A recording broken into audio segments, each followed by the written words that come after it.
Hola, ¿qué tal? Mi nombre es Kimberly Vargas. Yo soy la psicóloga paliativista del Hospital Dr. Enrique Baltodano Briceño.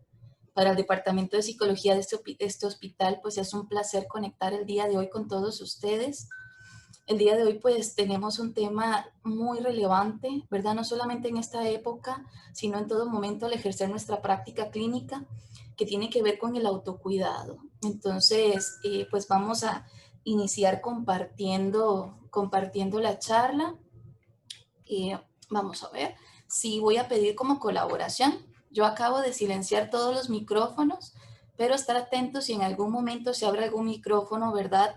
Colocarlo en silencio. La charla tiene una duración de 1 hora aproximadamente. Al término de este tiempo se abrirán los micrófonos para que ustedes puedan efectuar alguna duda, algún comentario o algún tema que quisieran ampliar de los expuestos. Entonces, bienvenidos nuevamente. Voy a iniciar compartiendo la presentación.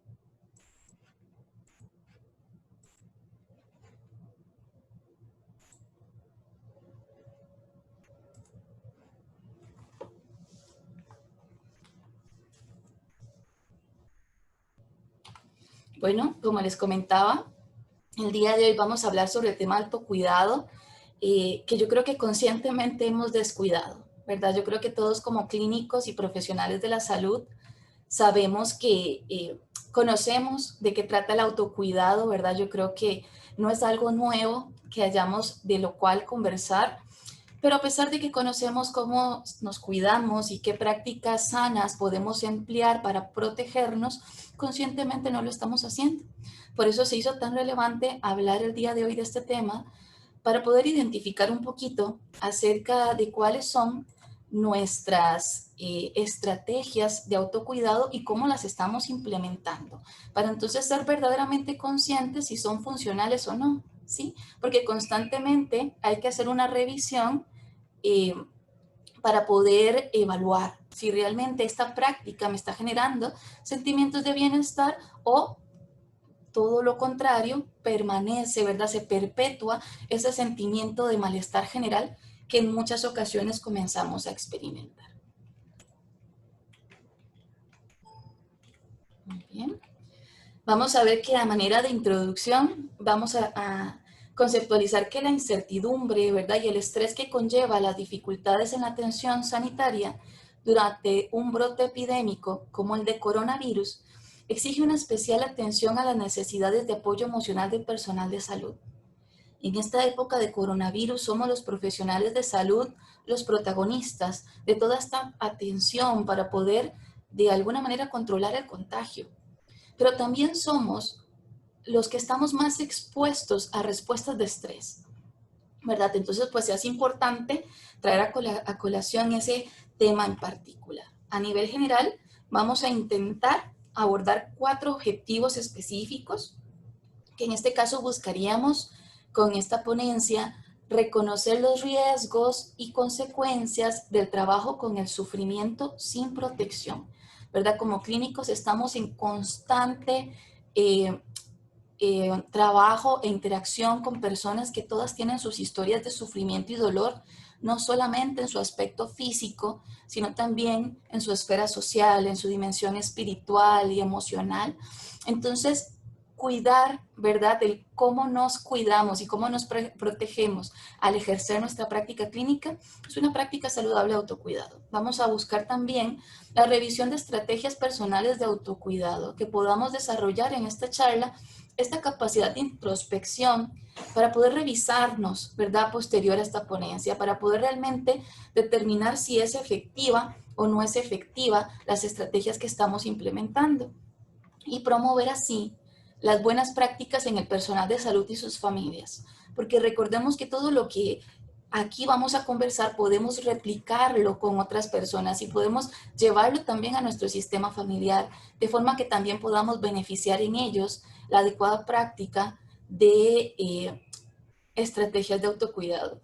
Para entonces aceptar el autocuidado como un imperativo ético y promover un compromiso de práctica personal para cultivar la atención plena y la compasión. Y yo creo que aquí se hace muy importante, ¿verdad? Tal vez ser un poco más amplia en este objetivo en particular, porque en muchas ocasiones creemos que el autocuidado es algo que se hace una vez cada 4 meses, una vez cada 6 meses. Tengo la costumbre de hacer una actividad recreativa, de pronto irme a un spa y generar un montón de sesiones, ¿verdad? Relajación y demás importantes.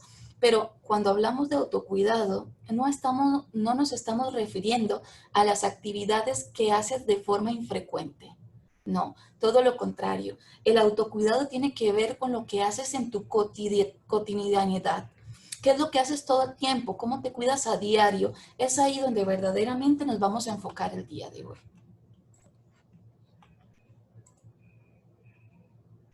Vamos a ver. Estamos también aceptando a nuevas personas, entonces bienvenidos a las personas que se integren. Por favor, asegurarse que el micrófono esté en silencio. Muchas gracias.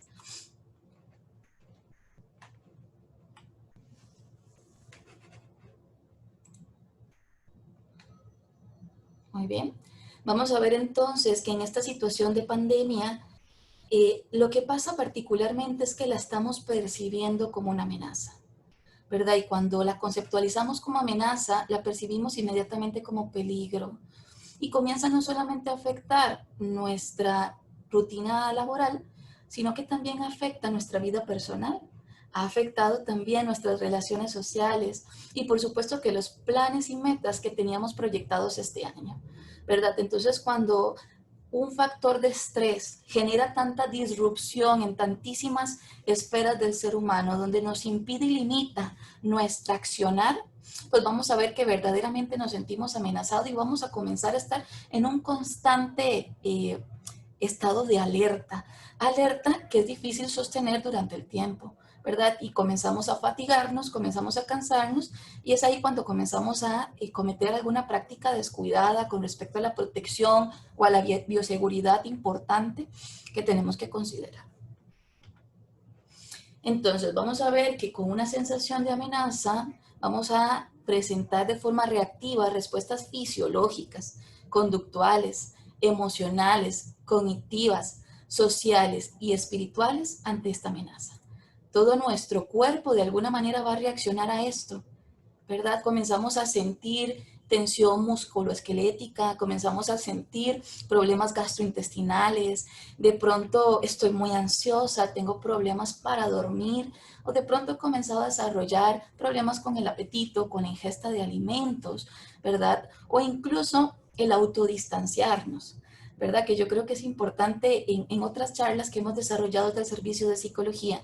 Hemos hablado que tal vez el autodistanciamiento social, ¿verdad?, que se ha promovido mucho en medios de comunicación, no hace referencia al distanciarnos socialmente de los otros, sino de manera física, que es un distanciamiento físico temporal, ¿verdad? Que lo que tenemos que limitar es la convivencia física con el otro, pero no limitar el vínculo y el contacto con el otro. Entonces eso es algo que tenemos que considerar porque cuando experimentamos factores estresores, nuestro cerebro inmediatamente te hace una pregunta automática. ¿Esta amenaza te beneficia, verdad, o representa un peligro? Estas reacciones que están sintiendo en tu cuerpo y en tu pensamiento y en tu afecto, ¿qué representan? Porque si verdaderamente comenzamos a sentir malestar emocional, malestar físico, malestar conductual, pues evidentemente comenzamos a acrecentar la posibilidad de visualizarlo como un peligro, ¿verdad? Y al visualizarlo como un peligro vamos a comenzar a generar sufrimiento. Y si no tenemos los recursos necesarios para poder enfrentarnos a ese sufrimiento, podemos congelarnos en esta situación de crisis. Podemos comenzar a luchar con ella e incluso a huir.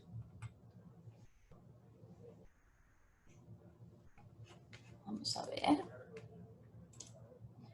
Entonces vemos acá con esta representación de tira cómica de Kino, ¿verdad? Como Felipe está completamente de espalda y hay un rótulo que dice, he decidido enfrentar la realidad, así que apenas se ponga linda, me avisan, ¿verdad? Un mecanismo de defensa, claro está, de tener una voluntad de querer enfrentarla, pero al no tener recursos para poder hacerlo, pues prefiero darle la espalda, darle la espalda y simular que no es conmigo, simular que no me está pasando a mí o que ni siquiera está pasando, ¿verdad? Y en muchas ocasiones cuando tenemos en nuestra experiencia laboral o personal, situaciones que nos generan muchísimo estrés, que nos generan desequilibrio emocional, de forma consciente o inconsciente, en muchas ocasiones le damos la espalda. Y ese dar la espalda al malestar psicológico que siento no soluciona nada. De hecho, lo acrecenta, lo encierra, lo encapsula en una latencia que en algún momento, en alguna crisis, va a emerger de forma importante, ¿verdad? Entonces, vamos a ver que cuando verdaderamente identificamos en nosotros sentimientos de desregulación emocional, ¿verdad? Donde no nos sentimos aptos, tenemos que enfrentarlos, ¿verdad? Y tenemos que, en todo caso, si no nos sentimos muy preparados o llenos de recursos para enfrentar, pedir ayuda profesional y consultar a profesionales en psicología que podrían apoyarnos a entender también cómo se presentan las crisis y cómo reaccionamos a ellas. Vamos a ver que entonces se van a presentar dos consecuencias importantes a la exposición de riesgos. Y una de ellas es que comenzamos a sentir una menor confianza en la vida.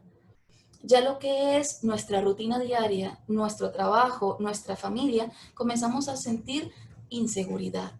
Hay cambios abruptos importantes de un día a otro, de una semana a otra, y eso comienza a generar un estado de estrés constante, porque hay mucha incertidumbre, y cuando acrecenta la incertidumbre, comienza la ansiedad a reactivarse, ¿verdad? Entonces, una menor confianza es un factor predisponente para otra serie de síndromes, que esto sumado a un mayor desgaste, ¿verdad? Recordemos que los clínicos y profesionales de la salud, al ser los protagonistas de la atención en esta pandemia, pues van a aumentar su carga laboral y el compromiso emocional que esto también genera, ¿verdad? Porque repercuten en horarios laborales mucho más amplios, ¿verdad? En el temor racional de ser medio de contagio a las personas que amo y quiero, ¿verdad? Y cómo nos hemos vuelto incluso un poquito más obsesivos con los rituales de limpieza, con los rituales de desinfección de mi área de trabajo, del hogar, ¿verdad? Y sostener eso en el tiempo, durante un tiempo considerable, podría generar como respuesta un síndrome de desgaste por empatía, ¿verdad? Y este término lo traigo a colación, es muy importante. Incluso en el mes de mayo dimos una charla sobre desgaste por empatía, o también conocido como fatiga por compasión, que se le impartimos a la unidad COVID, la impartimos a la población del Enrique Baltodano en general, e incluso fue una réplica que también se realizó al departamento de Mato-Onco del Hospital México, ¿verdad? En esta charla lo que buscamos fue interiorizar, ¿verdad? Conocer las señales de alarma. Estuvimos hablando un poquito, sí, del autocuidado, pero creo que es una maravillosa oportunidad que volvamos a conectar el día de hoy para enfocarnos de lleno a esto, ¿verdad? Porque en muchas ocasiones subestimamos lo que es el autocuidado. Veremos entonces que tal vez esta es quizás la diapositiva tal vez un poquito más teórica, que tiene que ver con el modelo de la ventana de tolerancia, pero se hace relevante explicarla, ¿verdad? Y poder reconocerla para que entonces podamos entonces autogestionarnos y autorregularnos, conociendo cómo funciona, ¿verdad? Nuestro sistema nervioso en esta ocasión. Todos tenemos un umbral de tolerancia, ¿verdad? En esta diapositiva vemos cómo se ejemplifican estas dos barras la zona de activación óptima. ¿Qué quiere decir esto? Que es una zona donde nosotros podemos estar enfrentando los retos laborales, ¿verdad? Y las dificultades de la vida cotidiana, pero de una forma adecuada. Tenemos habilidades y estilos de afrontamiento que nos permiten cursar por ahí, generando un estado, ¿verdad?, de equilibrio. El problema es cuando una situación que amenaza nuestra integridad, nuestra seguridad, nuestra salud y nuestros patrones sociales cotidianos comienza a provocar que nosotros nos comportemos saliéndonos de esta ventana de activación. Entonces comenzamos a experimentar periodos de hiperactivación o hipoactivación, ambos contraproducentes, ¿verdad? Y esto es algo que va a depender mucho de nuestros recursos internos porque cada uno tiene un umbral distinto. Recordemos que cada uno reacciona al amor o al dolor de forma diferente y por supuesto que también al miedo. Vamos a ver que en la zona de hiperactivación, pues vamos a tener un aumento de sensaciones, ¿verdad? Las emociones se sienten con muchísima más intensidad, incluso con muchísima exageración. La ira, el miedo, la alegría. Entonces se reactiva emocionalmente nuestro comportamiento extrapolado, ¿verdad? Respuestas quizás fuera de lo que pueda estar ocurriendo en ese momento que estamos trabajando o lidiando con ciertas presiones en el trabajo. Vamos a ver que también un estado de alerta máxima y la intrusión de imágenes que podrían ser catastróficas, ¿verdad? En otros momentos estuvimos hablando de las palabras que comunicamos en los medios de comunicación, ¿verdad? Que la mayoría son desesperanzadoras. Y esa ensalada semántica de conceptos como emergencia, duelo, miedo, muerte, contagio, triaje, ¿verdad? Todo ese montón de palabras a mediano plazo reactivan ansiedad anticipada, ¿verdad? Y comenzamos a sentir manifestaciones ansiosas importantes por vivir más en el futuro que en el presente. Entonces es importante, como he recomendado en otras charlas, mantener una dieta mediática, dosificando la información que consumimos. ¿En qué momento la información que tengo me permite tomar decisiones importantes para protegerme y proteger a los míos? ¿Y cuándo esta información sobre información que estoy consumiendo me está generando mayor ansiedad, me está generando estrés, me está generando apatía, me está generando desinterés por los demás o incluso anestesia a mis propias emociones? Vemos que podría presentarse una desorganización del procesamiento cognitivo también, generando una dificultad mayor para la toma de decisiones.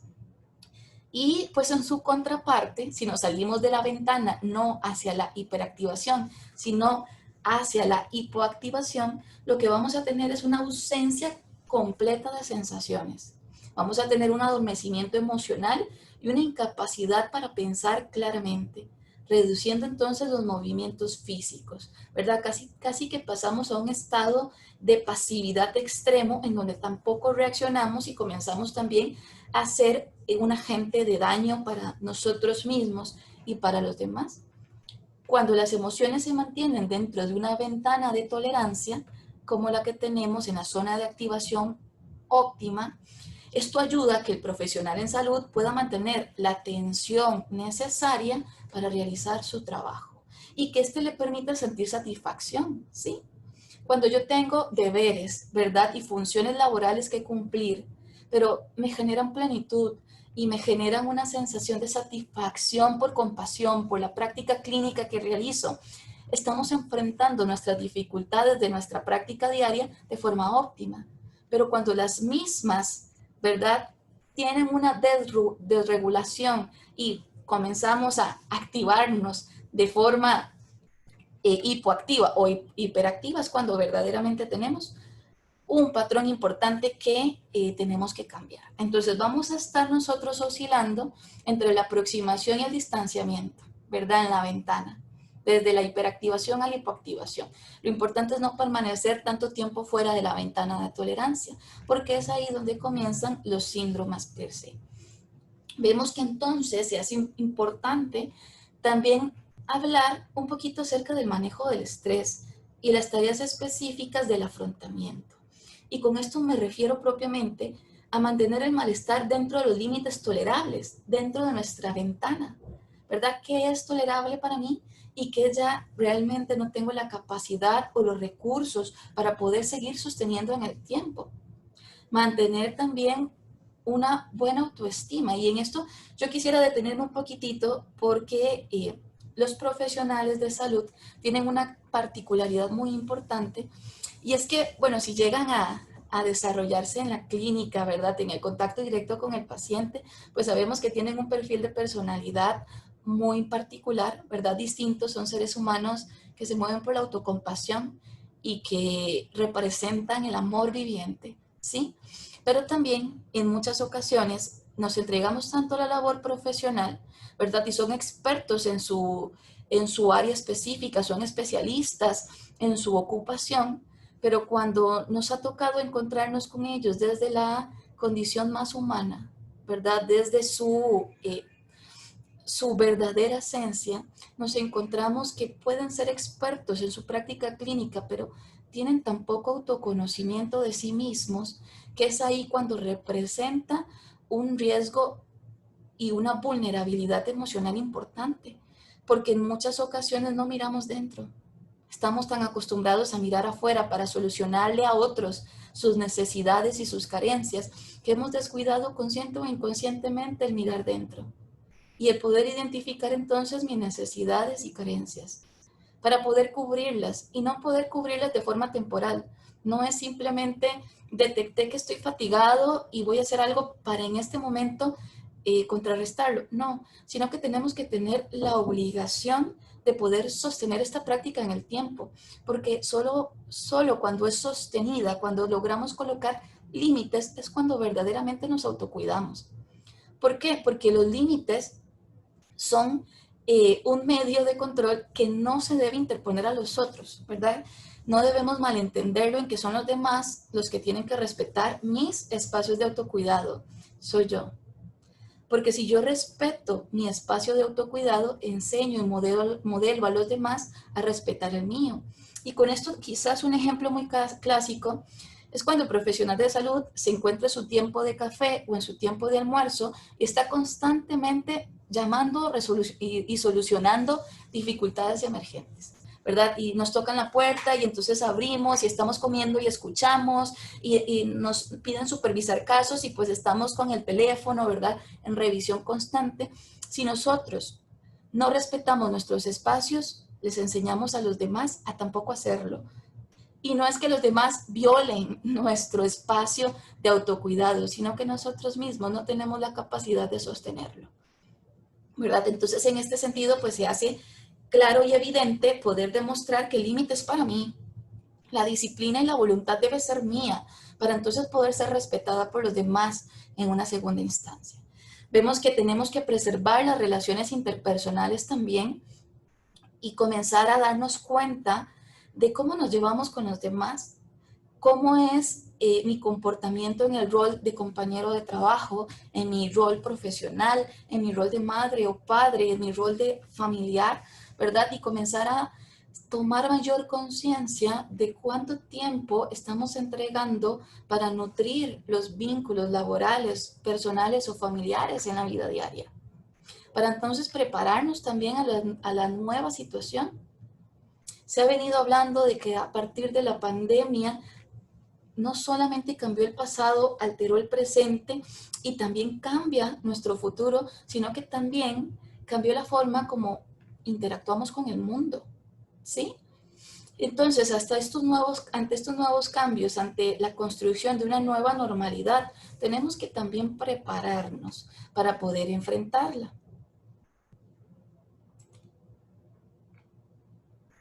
Perdón. Vemos que entonces el autocuidado es el proceso por el cual el profesional sanitario va a intervenir en tres aspectos fundamentales: en la promoción, en la prevención y en el tratamiento de su propia salud, ¿verdad? Y yo creo que esta explicación tan clínica, ¿verdad? Porque tendemos mucho a promocionar la salud, a prevenirla y a tratarla con los demás. Pero ¿cuánto tenemos la práctica consciente de hacerlo con nosotros mismos? ¿Sí? Y esto va a implicar entonces detectar, enfrentar y resolver situaciones asociadas al desgaste laboral con un desarrollo, ¿verdad?, de una estrategia a nivel personal y profesional.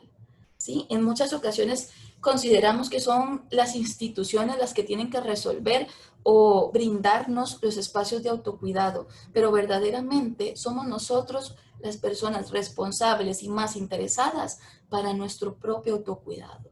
¿Sí? Entonces somos nosotros los que tenemos que respetar esos límites, los que tenemos que buscar esa promoción de la salud. Y es que los profesionales nos dedicamos a cuidar a los demás y por este motivo y por definición tenemos cierta tendencia a pensar en los siguientes aspectos. Siempre estamos bien, ¿sí? estamos en constante contacto con el sufrimiento del otro, entonces a través de esa evaluación, ¿verdad? Decimos, bueno, no estamos tan mal como el otro, entonces pues estoy bien, buscando de alguna manera, como Felipe, dar la espalda a los problemas, ¿verdad? O buscando minimizarlos.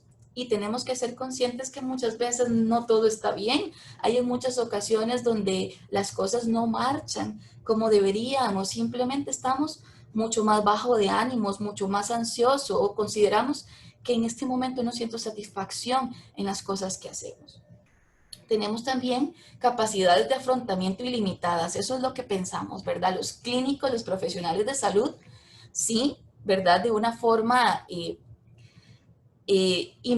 muy precisa en las carreras, en la formación, ¿verdad? Pregrado, pues en teoría tenemos la capacidad de desarrollar habilidades de afrontamiento que quizás la comunidad en general no tiene, ¿sí?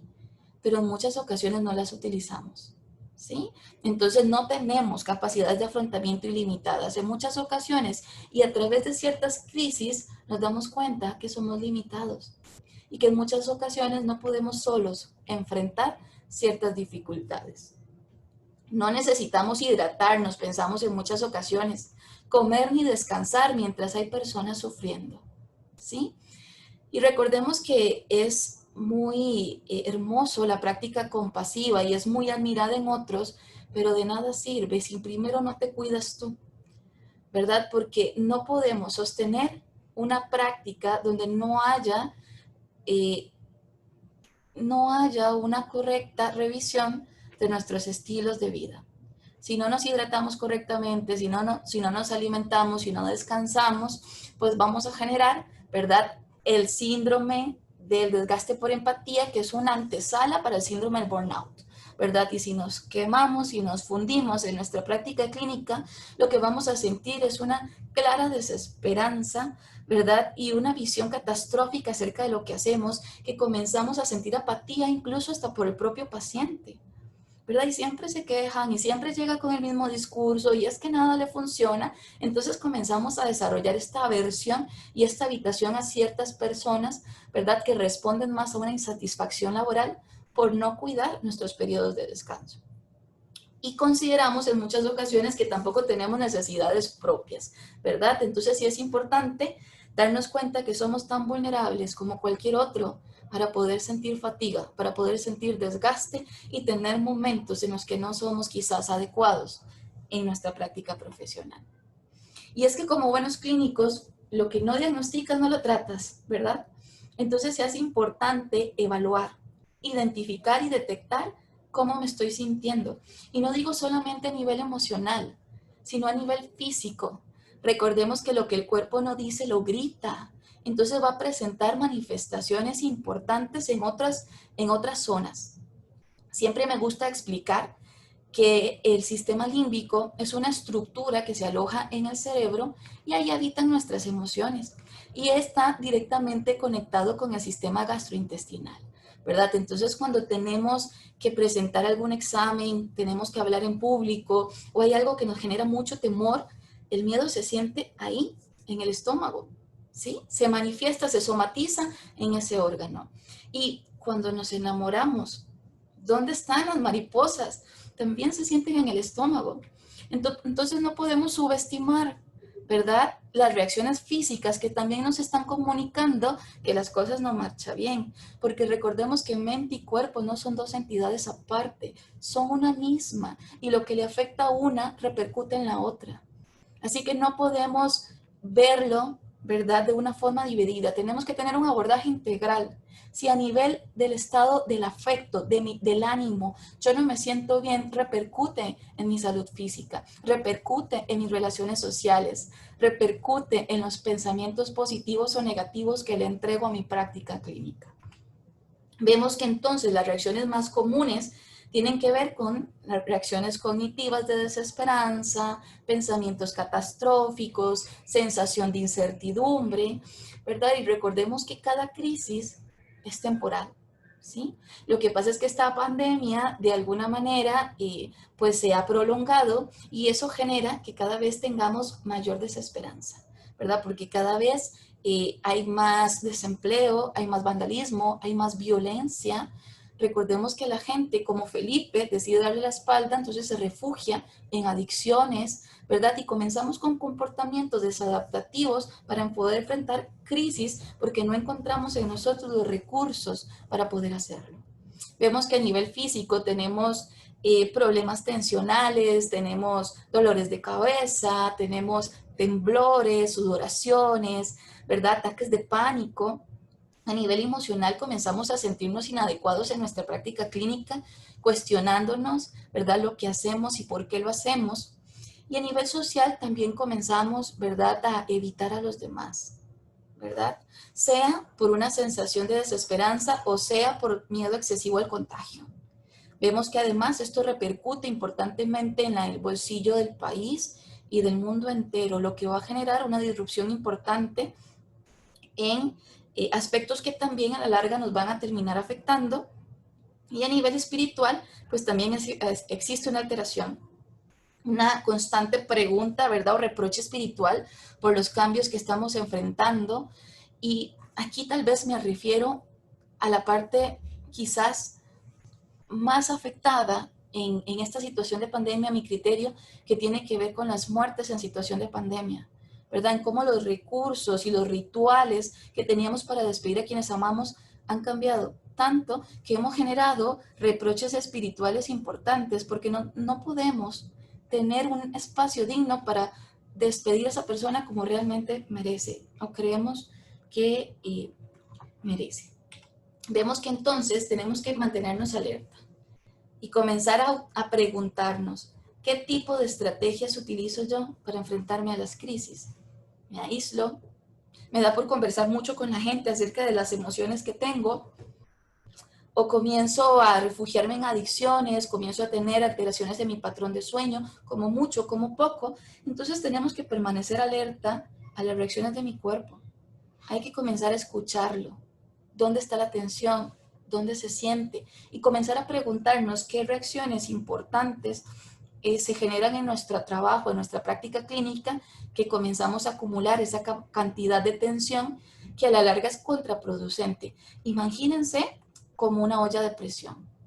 Si nosotros comenzamos a acumular dentro de la olla problemáticas laborales, enfrentamientos con compañeros, dificultades con los tiempos y las cargas asistenciales, pues esa olla de presión se va llenando que cuando le toque estallar, no solamente le hace daño a los que están a tu alrededor, te termina dañando a ti también. Entonces es importante estar en una constante revisión, ¿verdad? ¿Qué tanto tengo acumulado en la olla? Y cuánto es importante comenzar a generar estos espacios de ventilación emocional que nos permitan dialogar con los demás y poder entonces liberar lo que siento. Así que vamos a ver que el autocuidado tiene que ver con tres eslabones importantes.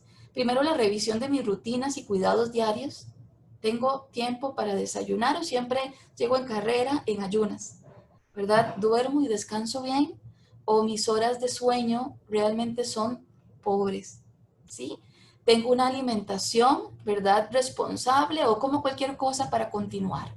¿Verdad? Es importante comenzar a detectar los patrones de comportamiento que están deteriorando nuestra salud para entonces generar protocolos y rutinas para el autocuidado y ser más conscientes y responsables que en mí está cuidar de mí, para entonces poder cuidar de otros. Y generar entonces esos protocolos y técnicas grupales también de desactivación y recuperación con aquellos a los que comenzamos a ver un poquito más afectados con esta situación.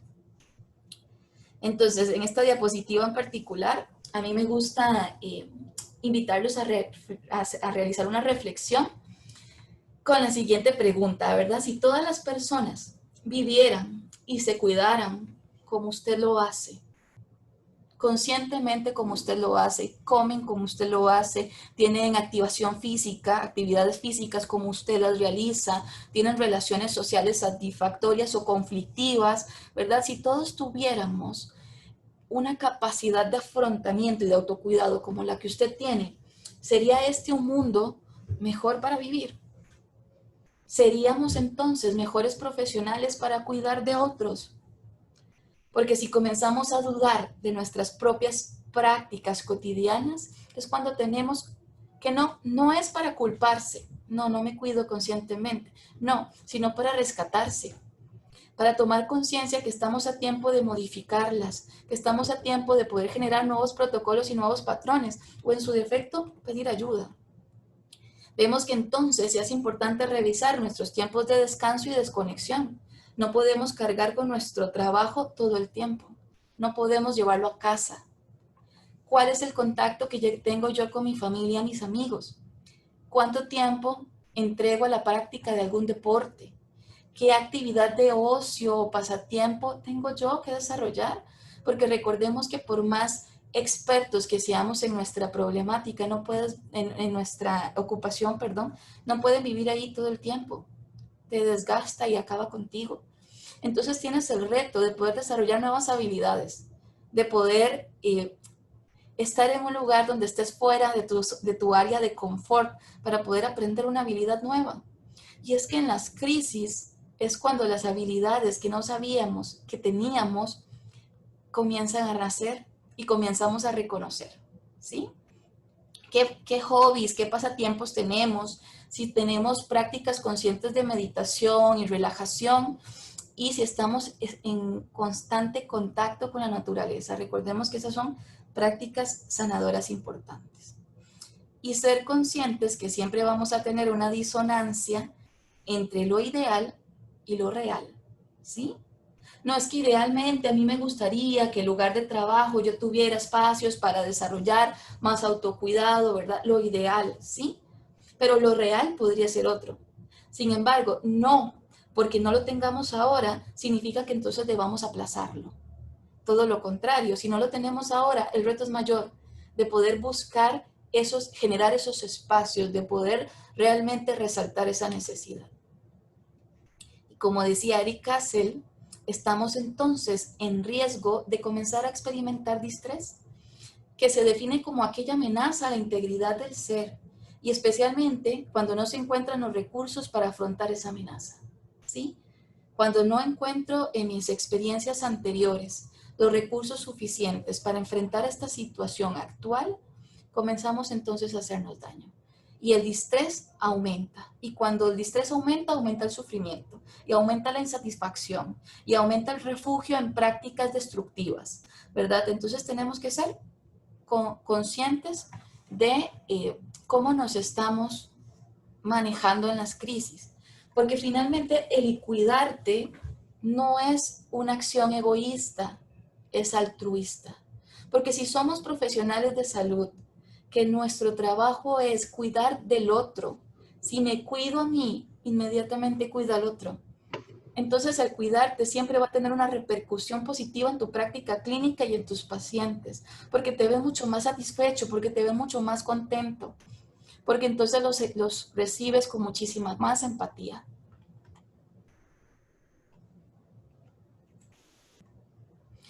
Vemos que, bueno, hay un cuento en particular que a mí me gusta mucho obsequiar, y en este caso quería obsequiárselos a quienes están conectados con nosotros. Es uno de mis favoritos. Este cuento es muy corto, quiero que lo escuchen con mucha atención. Siempre me gusta entregar cuentos en mis ponencias porque queda en la mente consciente, ¿verdad? La gente lo recuerda con mucha más facilidad y puede entonces regalárselo a alguien más. Y este cuento habla de la historia de un granjero que tenía un perro viejo y vago. Este granjero era dueño de unas tierras y quería vender parte de estas tierras, así que busca un vendedor de bienes raíces para que le valore el terreno. El vendedor llega, le toca la puerta y lo primero que ve tirado en el corredor de la casa del granjero, un perro viejo y vago. Mira al pobre animal, no le pone atención y comienza a negociar con el granjero. Están ellos conversando cuando de pronto este animalito comienza a llorar y a quejarse. Y le dice el vendedor angustiado, señor, ¿le pasa algo a su mascota? Y le dice el granjero, no le hagas caso, es un perro vago. Siguen conversando hasta que de una forma más insistente este animalito llora y se queja. Y le dice el vendedor, señor, ¿de verdad no estará enfermo su animal? Que no, le dice el granjero, que ya te dije que es un perro vago. Siguen conversando que de una forma ya insostenible este animal lloraba y se quejaba como si algo terriblemente malo estuviese pasando. Así que el vendedor le dice, vea caballero, yo lo siento mucho, suspendamos esta reunión, yo me voy a llevar este animalito a un veterinario porque a mí me parece que realmente está sufriendo. El granjero le dice, no caballero, permítame le explico. Lo que pasa es que este animalito es tan vago, tan vago, tan vago, que se sienta en el único lugar del corredor donde se asoma la punta de un clavo. Le duele lo suficiente para llorar y para quejarse, mas no lo suficiente para moverse. ¿Cuántas veces en nuestra vida hemos tenido nosotros el mismo patrón de comportamiento de este perrito vago? Lloramos y nos quejamos de mi situación laboral, de mi pareja, de mi situación familiar, pero ¿qué estoy haciendo yo para moverme del clavo? ¿Sí? Si no me muevo es porque aún no me duele lo suficiente. Pero cuando nos duele lo suficiente, comenzamos entonces a tomar decisiones que nos permitan movilizar los recursos para entonces enfrentarnos a cambios importantes en nuestros patrones de comportamiento. Porque decía Albert Einstein que un síntoma de locura es esperar resultados iguales, distintos, haciendo lo mismo, ¿sí? Realmente esperar resultados distintos en una misma práctica de mis estilos de salud, de mis estrategias de autocuidado que no son funcionales, no te van a generar respuestas positivas ni satisfactorias. Entonces es importante realmente darnos cuenta cuánto nos duelen y entonces movernos de esos clavos. Vemos entonces que el autocuidado va a ser una estrategia de afrontamiento ante esta crisis sanitaria, ante esta pandemia. El cuidarte te permite enfrentar de una forma más adecuada esta situación. Y lo que vimos con el modelo de la ventana de tolerancia nos permite estar en esa activación óptima donde vamos a tener una regulación emocional que nos permite entonces actuar. Vemos que entonces, como consejos generales en esta ponencia, se hace importante mencionar que las emociones se contagian y se transmiten con facilidad, ¿verdad? Que si yo llego enojado a trabajar, inmediatamente contagio de esa energía a los demás y después me siento ofendido porque el otro me contesta de forma ofensiva, ¿verdad? Entonces, hay que ser conscientes de la emoción que cargo y el cómo la transmito al otro, ¿verdad? Para entonces poder tener una oportunidad de modificarla. Y también ser conscientes que el 90% de la comunicación que tenemos con nuestro entorno y nuestro medio es comunicación no verbal.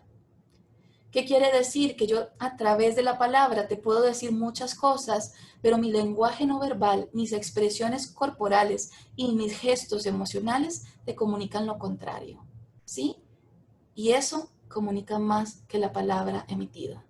Entonces hay que ser conscientes y observar qué tan cansados se observan los otros, qué tan fatigados me siento yo, ¿verdad? Cuando realmente nos damos la tarea de observar al otro, descubrimos muchísimas cosas.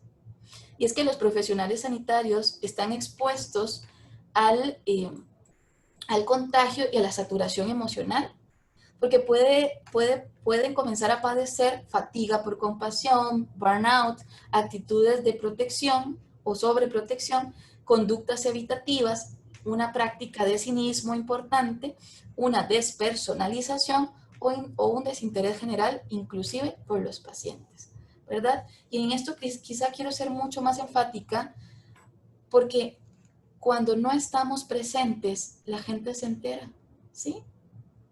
Imagínense ustedes cuando tienen que llegar a una atención, a alguna cita médica o alguna otra atención de algún otro o profesional de la comunidad y realmente no nos está escuchando, su mirada está en otros estímulos, ¿verdad? Del entorno, no está presente y nos damos cuenta.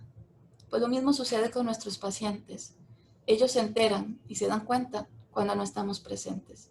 Y eso genera muchísima desesperanza y muchísima frustración, ¿verdad? Porque si no le importo al médico, si no le importo al psicólogo, al trabajador social, a la persona que en este momento interactúa conmigo, entonces es la persona que busco para que me ayude a cubrir las necesidades que en este momento tengo, ¿verdad? En las dificultades que estén presentes. Así que es importante preguntarnos cómo cuidarte, ¿sí? ¿Cómo vamos a cambiar entonces estos patrones para hacerlos un poco más saludables? ¿Cómo nos vamos a entregar tiempo de calidad? Y con esto, hacer una analogía con esta diapositiva que me parece muy representativa, porque hemos visto en los medios de comunicación cómo han pintado y representado a los profesionales de salud como héroes, ¿verdad? Y por supuesto que es un reconocimiento meritorio por estar en una primera línea de atención, pero también nos están demandando una responsabilidad muy grande, ¿sí? Porque recordemos que en los héroes, en las películas de ficción y de acción, en muy pocas situaciones se muestran vulnerables, ¿sí?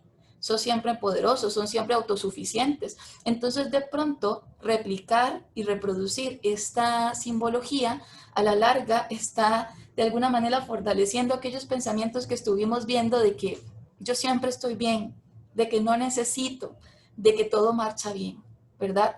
Hay que reconocer que al final del día nos quitamos esa máscara de heroínas y de héroes y pues somos ese ser humano frágil y vulnerable que también es golpeado por la situación de pandemia y que también tiene un miedo a lo que pueda llegar. Vemos que entonces el autocuidado es un concepto tan amplio que va a depender de esos dos componentes que hemos venido conversando, el bienestar físico y el bienestar emocional, ¿sí? Y la capacidad de resiliencia que podamos construir o crear en nosotros a través de estas crisis. Por ejemplo, aquí vemos de nuevo una tira cómica de Kino, donde viene el niño caminando, el niño se tropieza, el niño cae, pero de pronto, ¡ta-ta! Todo estaba perfectamente planeado, era algo que estaba, ¿verdad? Prácticamente pensado. Entonces, ¿qué es importante rescatar con el término de resiliencia? Sí, el término de resiliencia es un término que fue acuñado por la física y que representaba la calidad de los materiales. Y el metal es un material que cuando se somete a una presión de calor extremo, el metal se dobla. Pero cuando es sometido a una temperatura ambiente, el metal cambió su capacidad de resistencia, cambió su composición química y es ahora mucho más fuerte, ¿verdad? El término de resiliencia, los psicólogos los utilizamos para también de alguna manera definir e ilustrar cómo ante una situación de crisis, cómo ante una situación extrema, el ser humano también tiene la capacidad de edificarse, de construirse, de poder salir fortalecido de esta crisis y quizá mucho mejor ser humano y mucho mejor profesional. Esta diapositiva realmente me da mucha satisfacción presentarla en esta ponencia y le agradezco mucho a la profesional de salud que me autorizó para poder compartirla con ustedes el día de hoy. Este es un dibujo de un profesional de salud que resultó con un diagnóstico de COVID positivo, ¿sí? Y cómo en este dibujo, cómo a través de la arteterapia logra representar todo lo que significó en ese momento resultar positivo, iniciando, ¿verdad?, esta situación de pandemia donde había todavía mucho estigma asociado al contagio, ¿verdad? Y cómo representa su tristeza y cómo representa su desilusión, ¿verdad? Y cómo representa también incluso su esperanza y el sentido de apoyo, ¿verdad?, que tuvo en su entorno, ¿sí? Entonces, este es un dibujo que comunica muchísimo, yo creo que por donde lo miren, ¿verdad? El uso del color, el uso de los símbolos que representan la desilusión y la esperanza, ¿verdad? Y cómo también destaca el apoyo de otros que termina siendo contencioso en la crisis, ¿verdad? Entonces, la escritura y la arteterapia son factores de contención importantísimos en situaciones de estrés agudo. Si tenemos la oportunidad de poder escribir al final del día cómo nos sentimos y de qué cosas me siento satisfecho y orgulloso, vamos a ver que comenzamos a ser más agradecidos, agradecidos con lo que tengo y a cultivar la práctica, la gratitud con nosotros. Vemos que además el sufrimiento necesita en sí mismo ser escuchado, necesita ser explorado y además también necesita ser acompañado, ¿sí? Porque los objetivos de la intervención, del acompañamiento al dolor y al sufrimiento, tienen que ver en mitigar las amenazas, que en muchas ocasiones son amenazas conscientes, pero en muchas ocasiones las extrapolamos, las exageramos o incluso, ¿verdad?, no son tan grandes como se perciben en aquel momento. Y hay muchas ocasiones donde además también tenemos pensamientos automáticos o irracionales que fortalecen esa forma de pensar. Y así tener la oportunidad de potenciar nuestros recursos personales, ¿sí? Recordemos que todos hemos tenido crisis importantes en nuestro desarrollo en la vida y que hemos salido vencedores de ellas. Así que todos poseemos recursos, aunque ahorita no sea tan fácil identificarlos. Pero si nos vamos a nuestra crisis más reciente, podemos comenzar a identificar y observar la fortaleza que creí no tener, pero que representé en aquel momento. La compañía que tuve de los otros, como el uso de la fe también nos puede ayudar a mantenernos y sostenernos en una situación de crisis. Y ser conscientes que la comunicación con el otro también va a requerir de tiempos y espacios adecuados, ¿sí? No podemos sentarnos a comunicar algo verdaderamente importante para nosotros en un almuerzo, en un café, si realmente esto nos angustia a tal punto que altera nuestro equilibrio de la vida. Resulta absurdo e ignorante, ¿verdad?, pensar que en breves momentos puedan abordarse temas de máxima trascendencia de nuestra vida. Entonces, verdaderamente, tenemos que abogar por esos espacios de contacto con el otro, donde podamos entonces ventilar nuestras emociones, donde podamos hablar de lo que siento para verdaderamente poder fluir. Y es que el crecimiento espiritual también nos ayuda a enfrentar estas situaciones de desesperanza. Pero acá tenemos que ser muy cuidadosos y prudentes, ¿sí?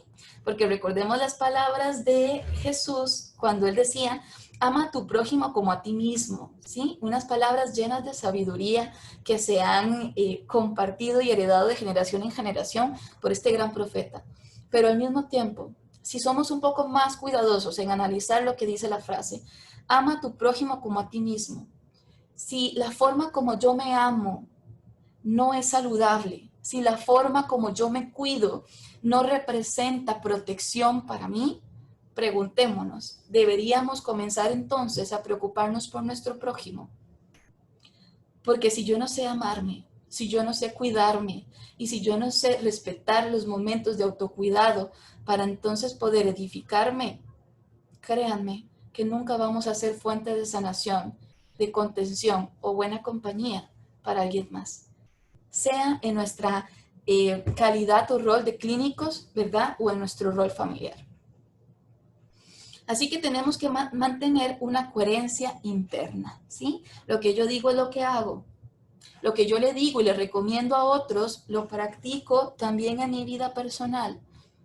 Porque si eso no es así, tenemos una disonancia importante que considerar, ¿sí? Porque somos conscientes de lo que es saludable para los demás, pero aún así no tomo conciencia que no lo replico en mi experiencia familiar, laboral o personal. Vemos que entonces tenemos que reconocernos vulnerables, que el clínico no es autosuficiente, que no es inmune a los sentimientos de desgaste, a los sentimientos de fatiga, a la afectación emocional.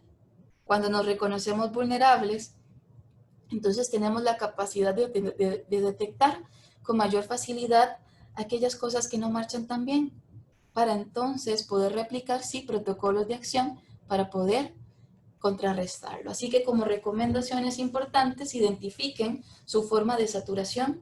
Cuando estoy como la olla de presión, cuando yo ya estoy desbordada emocionalmente, ¿cómo es esa forma de saturación, verdad? ¿Cómo se comporta en mí? Revisen cuáles emociones tienden a predominar en su interior. Es que siempre estoy enojado, tengo furia e ira con todo el mundo, con mis jefes, con mis compañeros, con los subalternos, o es que siempre estoy lleno de tristeza, o es que siempre estoy feliz, ¿verdad? Porque recordemos que la felicidad o la alegría es una emoción que tampoco se sostiene 24 horas, 7 días de la semana, al menos no de forma natural, ¿verdad? Entonces tenemos que comenzar a identificar cuál es la emoción predominante y qué beneficio o perjuicio causa en mi salud, para revisar sus estilos de vida y cuidar entonces las necesidades básicas. Como lo hemos hablado, un correcto patrón de descanso, una buena ingesta de alimentos, una actividad física regular y pues nuestras relaciones sociales y familiares satisfactorias y saludables. Hay que planificar una rutina fuera del trabajo, esto se hace importante, ¿verdad? Se trata sobre lo que habíamos hablado, sobre poner límites, para empezar a probar diferentes conductas de autocuidado que resulten sanadoras y que ayuden con la disminución del estrés. ¿Sí? La actividad física es una de las que tienen un gran impacto en la salud porque libera endorfinas, ¿verdad? Que son las hormonas del estrés. Entonces, pues nos permite sentir un estado de energía, ¿verdad? Un estado de satisfacción importante. Y el cultivo de las relaciones sociales satisfactorias también, ¿verdad? Porque podemos ser excelentes en lo que hacemos, pero si no nos llevamos bien con los demás, nos vamos a sentir a la larga, ¿verdad? Que no somos tomados en cuenta o que nos evitan o que simplemente no nos incluyen en las actividades, ¿verdad? De mi área o servicio en el hospital. Y cultivar la autoconciencia, practicar la meditación y la escritura reflexiva son las recomendaciones que nos permitimos sugerir para poder lidiar un poco con las emociones que sentimos a diario. Como técnicas de autocuidado, las técnicas de respiración, pues ayudan muchísimo a poder tener una regulación, ¿verdad? Tener, digo yo, un equilibrio entre cuerpo, mente y alma. Cuando yo conecto con la respiración, logro que estas tres instancias tengan un espacio donde se encuentren para estar conscientemente conmigo, sin pensar en las preocupaciones de mi entorno. Practicar técnicas de relajación y técnicas de trabajo corporal y tonificando y flexibilizando el cuerpo. Recordemos que el cuerpo necesita también movimiento. Tenemos que dar también la importancia que merece el uso del juego y del humor para poder enfrentarse a las crisis. Estamos estresados, estamos malhumorados, juguemos, ¿sí? Juguemos con nosotros, de pronto hacemos una tarde de pasatiempos con juegos de mesa, ¿verdad? Que nos permita desentender y desconectar con lo demás para conectar con nosotros y para conectar con los que están ahí en ese momento. Y nunca subestimemos la capacidad sanadora del humor, ¿sí? El humor es impresionantemente sanador en momentos de crisis y desesperanza humana. Busquemos los beneficios de la arteterapia, la biblioterapia, la aromaterapia o la musicoterapia, ¿sí? Incluso la música, que es tan importante para alegrar el espíritu, ¿verdad? Y la música la podemos usar a favor o en contra, ¿verdad? Porque muchas veces estamos abatidos por una ruptura amorosa y comenzamos a poner música romántica que termina haciéndonos sentir mucho peor que antes. Pero cuando queremos sentirnos alegres, cuando queremos cambiar un estado de ánimo importante como la ira o el miedo, si ponemos música tropical, inmediatamente nuestro cuerpo reacciona a ella y comenzamos a sentir una felicidad que transmitimos a los demás. El cultivo de la espiritualidad, y cuando llamo espiritualidad no me refiero a religiosidad, me refiero a lo que brota de tu ser, a tu verdadera esencia, al encuentro con los demás y por supuesto, el constante trabajo interior. Así que esta diapositiva la voy a leer textual porque me parece muy importante. Dice que la calidad de la presencia que aportas al paciente, tu capacidad de acompañar su sufrimiento, depende de lo que eres, de tu madurez, de tu ecuanimidad y compasión. Y desde esta perspectiva, si quieres ayudar a los demás, el cuidado de tu mundo interior, de tu cuerpo, tus emociones, tus relaciones y de tu dimensión espiritual es un imperativo ético. Ser consciente de tus emociones, las del paciente, regular, poner límites y mantener un compromiso con tu autocuidado es crucial para tu bienestar y el de los que cuidas, ¿verdad? Entonces es algo que verdaderamente tenemos que tener muy presentes. Entonces, a grandes rasgos, las conclusiones de esta ponencia: 3 pasos importantes para generar autocuidado en nuestra práctica profesional y personal: la autoevaluación personal de mis estrategias de afrontamiento, la autorregulación del comportamiento, ¿verdad? Cómo me enfrento a las situaciones de crisis, cómo reacciono a ellas, y entonces la formulación adecuada de metas de conducta para poder modificar patrones de comportamiento dañinos y poder reemplazarlos por unos mucho más protectores. Y finalmente, para concluir esta ponencia, les quería obsequiar esta reflexión que en algún momento obsequié a la unidad COVID, que en este momento pues quiero extender a todos los que están conectados esta tarde. Este poema se llama Gente Necesaria. Dice que hay gente que con solo decir una palabra enciende la ilusión y los rosales, que con solo sonreír entre los ojos nos invita a viajar por otras zonas, nos hace recorrer toda la magia. Hay gente que con solo dar la mano rompe la soledad, pone la mesa, sirve el puchero, coloca las guirnaldas, que con solo empuñar una guitarra hace una sinfonía de entre casa. Hay gente que con solo abrir la boca llega hasta todos los límites del alma. Alimenta una flor, inventa sueños, hace cantar el vino en las tinajas y se queda después como si nada.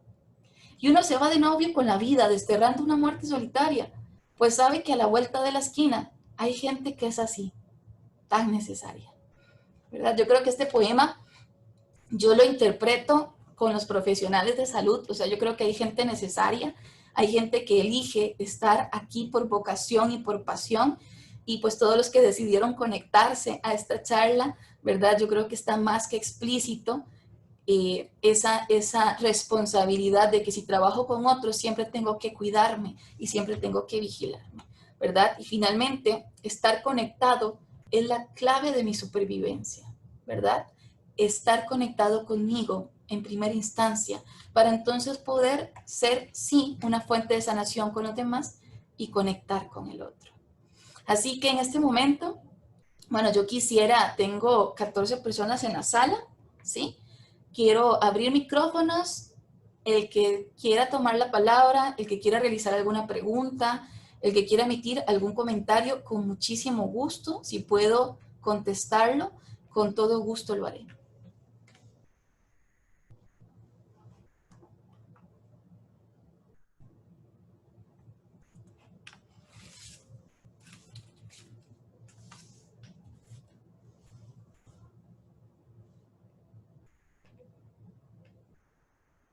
Vamos a ver, no tengo por el momento nada en el chat y creo que tampoco tengo micrófonos Kimberly, activos, ¿sí? Kimberly, muchísimas gracias. Ha quedado todo muy claro. Más bien qué pena porque me conecté un poquito tarde porque tenía otras diligencias, pero lo que pude escuchar, pues creo que ha quedado muy claro y sobre todo, ¿verdad? Ese llamado por el cual estamos acá, ¿verdad? Que es a la compasión, pero no hay compasión sin autocompasión y la autocompasión incluye pues ese cuidado, ¿verdad? Que tenemos que tener por nosotros mismos primeramente para poder cuidar de otros. Y no, todo ha quedado muy claro, muy bonito, de verdad que sí. Te felicito por la charla, muchísimas gracias. Muchas gracias, Marlon. Qué linda, linda frase, ¿verdad? La que compartió Marlon con nosotros. No hay compasión sin autocompasión, ¿verdad? Muy explícita en sí misma. Gracias de verdad por el apoyo. Eh, bueno, Kim, yo quisiera, ¿me escuchas? Quisiera dar las gracias también, sumarme al agradecimiento de Marlon y hacer ver un par de detalles. La importancia en esto del autocuidado, saber que tenemos un respaldo en nuestros compañeros de equipo. Cuán importante es sentir que con el grupo de personas que yo trabajo, con el que yo comparto todas las situaciones estresantes de nuestro día a día, tengo la posibilidad de poder manifestarme en algún momento de una forma nutridora y en una forma que sé que voy a ser escuchado. Y en esto sí nos hace falta de repente entrenamiento en la escucha, entrenamiento en el ejercicio del verbo estar, del verbo escuchar. Y esto es fundamental, lo que has planteado en términos de la prevención, la promoción y el tratamiento, porque si no actuamos en esto, en esta línea, hay pocas opciones de tratamiento para cuando ya hay síndrome de fatiga por compasión, pero de rehabilitación estamos completamente desnudos. O sea, si llegamos a un punto en que necesitamos rehabilitar a un compañero que está fundido, que está quemado, esa rehabilitación estoy seguro que demora mucho más y hay mucho menos espacios para poderlo conseguir. Así que nuevamente muchas gracias. Lo que nos hablas ha sido muy valioso para todos. Muchas gracias, doctor Vázquez. Yo creo que esto que nos comparte, ¿verdad? Fundamental.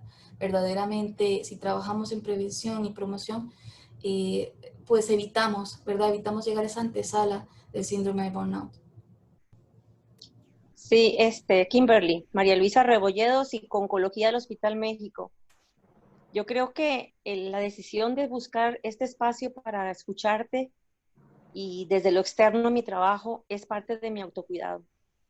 Y no me canso, ¿verdad?, de ver la oportunidad para que nosotros que estamos expuestos a esta situación, aparte del trabajo, es bueno también aceptar y reconocer que hay que permitirnos cuidarnos, pero que nos digan también cómo, porque aunque uno sea psicólogo, mentiras, usted puede recomendarlo, pero cuando viene de otra persona, como el caso de usted, pues uno como que lo siente como más responsable para el autocuido. Yo le quiero dar las gracias porque realmente ha sido difícil, ¿verdad? Estamos atendiendo pacientes con cáncer, pero también con COVID. Entonces, muchas gracias y esperemos estar aquí escuchándote y agradecerte porque, bueno, al menos en mi persona yo tengo muy gran concepto de usted como profesional, como ser humano y muchas gracias. Gracias, doctora. Qué gusto de verdad conectar con usted hoy. Qué gusto tenerla acá. Y para mí ha sido de verdad un verdadero placer. Bueno, quisiera participar también, no sé si hay alguien más en fila. Adelante, Marco. Bueno, primero agradecerte, Kimberly, la charla, la conferencia que nos has dado. Digamos, yo creo que es un recordatorio, incluyéndonos a nosotros, las profesionales en psicología, ¿verdad?, del tema de autocuidado. Creo que hay cosas muy valiosas como recordarnos cosas tan elementales como la alimentación, el horario, el poner límites, ¿verdad? Y otras cosas que fueron mucho más allá del tema sobre la salud mental en general. Yo quisiera rescatar de tu charla y de lo que planteó Fernando hace un momento, el tema del grupo como recurso de apoyo en la prevención del burnout y de otros problemas, ¿no? Yo creo que una de las cosas que el COVID nos ha venido a enseñar es que de esto tenemos que salir en grupo, tenemos que salir acompañándonos, y el grupo de compañeras y compañeros de trabajo se convierte en un recurso fundamental, al menos en la prevención del contagio, en poder hablar de cómo nos sentimos. Es muy difícil poder hablar de la angustia que se vive como funcionarios profesionales de la salud con alguien que no está inmerso en el ambiente hospitalario y saber el riesgo que se vive y cómo se vive. Entonces la posibilidad de cuidarnos entre todas y entre todos es fundamental, con cosas elementales como poder escucharnos, los miedos que tenemos, cómo poder recordarnos que nos tocamos la cara y que no nos hayamos lavado las manos, cómo recordarnos la distancia que debemos de mantener, con medidas preventivas que nos dan seguridad de poder apropiarnos de la situación y de poder controlarla. Yo lo que quería era destacar eso, ¿verdad? De cómo esto debemos apoyarnos en grupo, no seguir con una actitud totalmente individual, porque eso no nos lleva a ningún lado, y agradecerte de verdad la charla y el recordatorio que nos estás haciendo. Muchísimas gracias. Gracias, Marco. Y es que verdaderamente el grupo no solo es un medio de cuidado, sino de autocuidado también, ¿verdad? Entonces, de verdad que te agradezco mucho el aporte. Muy bien. No sé si alguien más desea emitir algún comentario. Kimberly, aquí, Buenas tardes. híjole, Buenas. desde la dirección, aquí estamos un grupo grande de alrededor de 14 personas.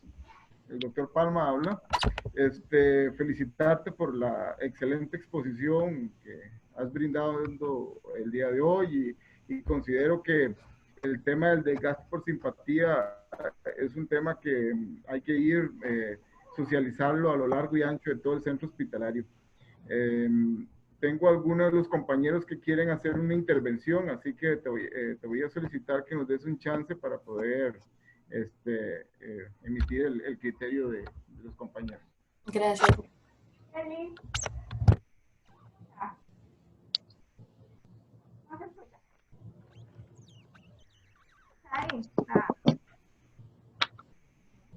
Hola.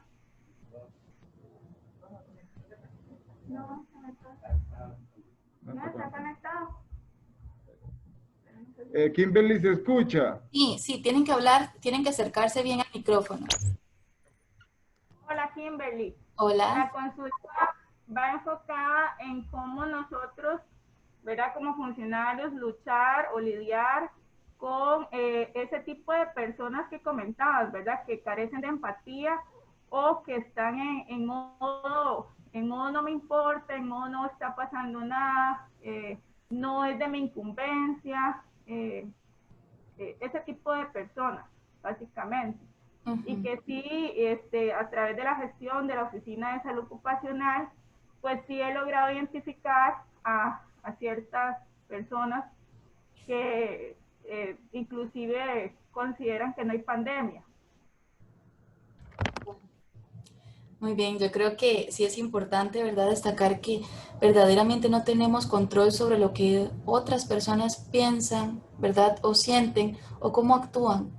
Finalmente somos responsables de nosotros mismos, ¿verdad? Y sí podemos trabajar en la atención que le entregues a esas otras personas, porque nosotros podemos quitarle o brindarle poder, ¿verdad? La atención que le coloquemos va a acrecentar nuestro malestar.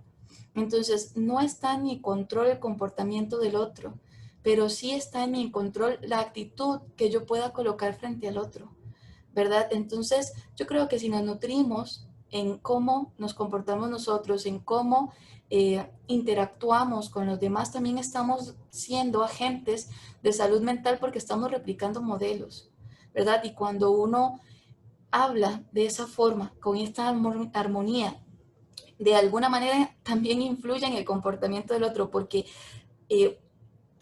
termina logrando que el otro se dirija a ti de la misma forma. Entonces, sí, creo que hay que trabajar más en la tolerancia que tenemos que tener como compañeros acerca de las distintas características de personalidad que pueden tener los otros, ¿verdad? Y cómo eso puede, ¿verdad?, en muchas ocasiones nutrir un grupo y en muchas otras ocasiones deteriorar el clima organizacional de ese grupo.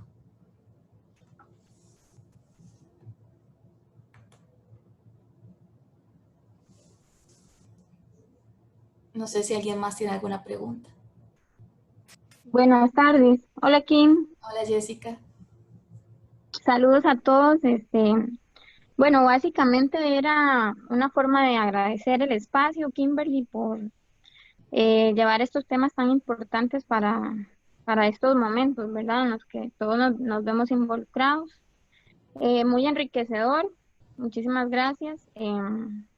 Bueno, eso es como reforzar para los que estamos trabajando en ello. Y también pues mejorar, mejorar y modificar cosas que tal vez no se están haciendo bien, ¿verdad? De una u otra forma. Y muchísimas gracias, sería básicamente eso. Muchas gracias.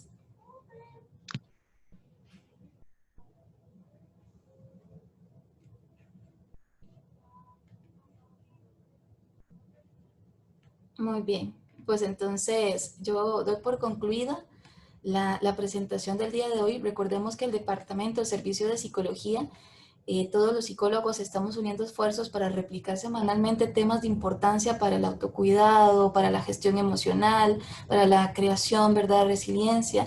Entonces, para que puedan, sí, que continúen acompañándonos semana a semana con los temas que presentan los compañeros para poder realmente replicar estas prácticas en nuestros grupos de trabajo.